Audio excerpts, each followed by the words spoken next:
বকেয়া বেতন ও বোনাসের দাবিতে রাজধানীর বিজয়নগরে শ্রমভবনের সামনে টানা নবম দিনের মতো অবস্থান করছেন 3টি গার্মেন্টসের শ্রমিকরা।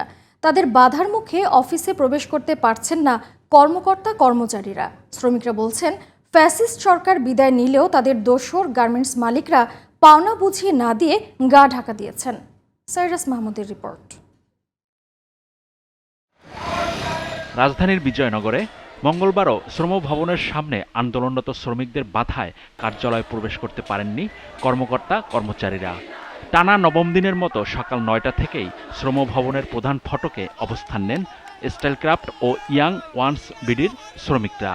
এদিকে বকেয়া বেতন ভাতার দাবিতে প্রধান উপদেষ্টার বাসভবন অভিমুখে মার্চ টু যমুনা কর্মসূচি ঘোষণা করেছেন আন্দোলনরত টিএনজেড গ্রুপের পোশাক শ্রমিকরা।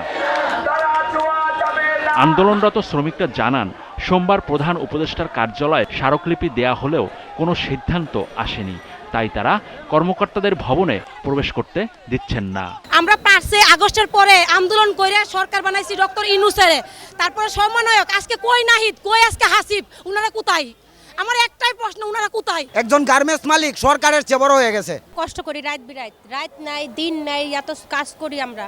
আমাগো টাকা দিয়া ওরা গদিতে বসে, ওরা ওদের ইচ্ছে গদিতে বসাই আমরা, তা আমরা কেন রাস্তা রাস্তা ভিক্ষা করব? 1058 জন শ্রমিকের 14 মাসের বকেয়া বেতন ও ঈদ বোনাস পরিশোধের দাবি না মানা পর্যন্ত আন্দোলন চালিয়ে যাওয়ার ঘোষণা দেন তারা। এই যে আমাদের বছরে যে ঈদ, আমরা রোজার ঈদে বাড়ি যেতে পারিনি, কুরবানি ঈদেও আমরা বাড়ি যেতে পারবো না, তাহলে আমরা কিভাবে চলবো? আমাদের টাকা পয়সা দিতে আসে না, আমরা কি করবো? আমরা রাস্তা রাস্তায় ঘুরতেছি, আমাদের বাড়ি ভাড়া বাকি, আমাদের দোকান বাকি। আমরা যেখানে না খেয়ে না পরে দিন কাটতেছে, আমাদের কেউ খবর নিচ্ছে না। আমরা শুধু সরকারকে একটা কথা বলতে চাই, গণ উদ্বোধনের মধ্যে দিয়ে আমাদের শ্রমিকরা আমরা মিলে আন্দোলন করিয়ে তাদেরকে ক্ষমতায় বসেছি। আজকে যে শ্রমিকদের পরিস্থিতি কেন? আজকে এই মালিকরা দেশের বাইরে দেশ বিদেশে ঘুরে বেড়ায় শ্রমিকদের টাকা মেরে। পোশাক শ্রমিকরা বলছেন, গণ অভ্যুত্থানে ফ্যাসিস্ট সরকার বিদায় নিলেও তাদের দোসর গার্মেন্ট মালিকরা পাওনা বুঝিয়ে না দিয়ে গা ঢাকা দিয়েছেন। রমজানের ঈদের আগের দিন তাদের পাওনা 17 কোটির স্থলে 3 কোটি টাকা দেওয়ার প্রতিশ্রুতি দেন শ্রম সচিব, কিন্তু দেওয়া হয় 2 কোটি 67 লাখ টাকা।